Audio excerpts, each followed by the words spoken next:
Imagine coming home to find your front door plastered with a blood-red notice, demanding $30,000 for a violation that doesn't even exist, like some petty dictator's fever dream. That's how it started for me.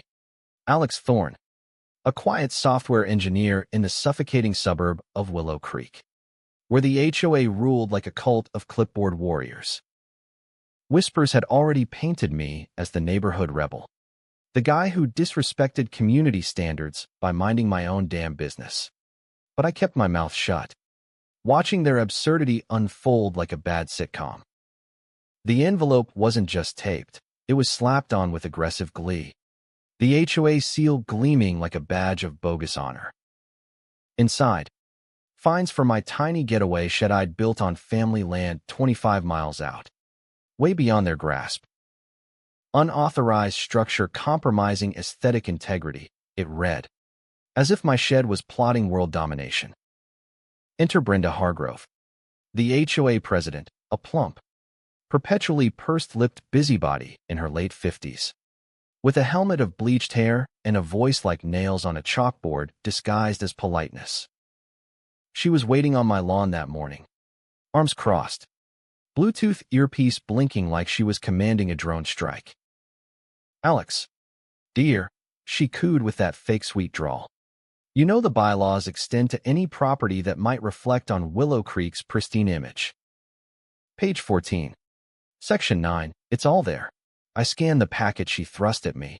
It looked legit at first glance, but something smelled off, like overcooked HOA hypocrisy. "This is nonsense, Brenda. My shed's on private acreage, not your turf." She tilted her head, smiling that condescending smile. "Oh, honey, standards don't stop at the border. Think of the property values." I bit my tongue, but inside, I was already plotting patience. I told myself, let her dig her own grave. The rumors ramped up fast, neighbors whispering I was building an eyesore commune or hiding something shady. Brenda fueled it at the next HOA meeting in the Bland Community Center, where stale cookies met stale ideas. She stood at the podium, clutching her notes like holy scripture. "Folks, Alex's rogue construction sets a dangerous precedent. What if we all ignored the rules? Chaos." A few nods from her cronies, retired folks who'd fine you for a crooked mailbox. I stood up calmly. "That clause isn't in the original charter. Brenda, you're reaching." She flushed, her chins quivering.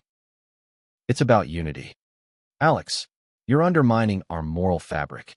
Laughter bubbled in my chest. Moral fabric? From the woman who'd once banned holiday lights for being too festive? That night, I hit the county records online, cross-checking every amendment. Bingo, her extended jurisdiction page was a sloppy forgery. Signatures traced like a kid's art project. "Gotcha," I muttered, the thrill building like a storm. I didn't rush. I gathered ammo quietly. Chatted with neighbors over fences. Old Mr. Ellis fined $5,000 for a non-compliant bird feeder. Mrs. Patel harassed over her vegetable garden, clashing with curb appeal. Brenda said it was in the rules. Ellis grumbled. "Rules she made up," I replied, showing the fakes.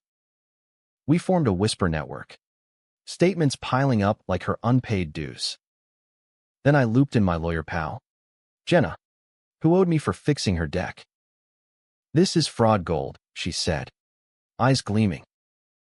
We marched to the DA's office, laying out the forged docs, the threats, the siphoned fines vanishing into community funds that funded Brenda's spa days. The assistant DA, sharp as a tack, leaned in. "We've heard grumbles about Willow Creek's queen bee, but this? Felony territory." Brenda's facade cracked when subpoenas hit her at a board meeting, sputtering. "This is harassment. I'm preserving order." But emails surfaced, her directing cronies to enhance bylaws, funneling cash to phantom projects. The neighborhood buzzed. Flyers I slipped under doors exposed her moral empire as a scam. The takedown exploded in court, Brenda in an ill-fitting suit.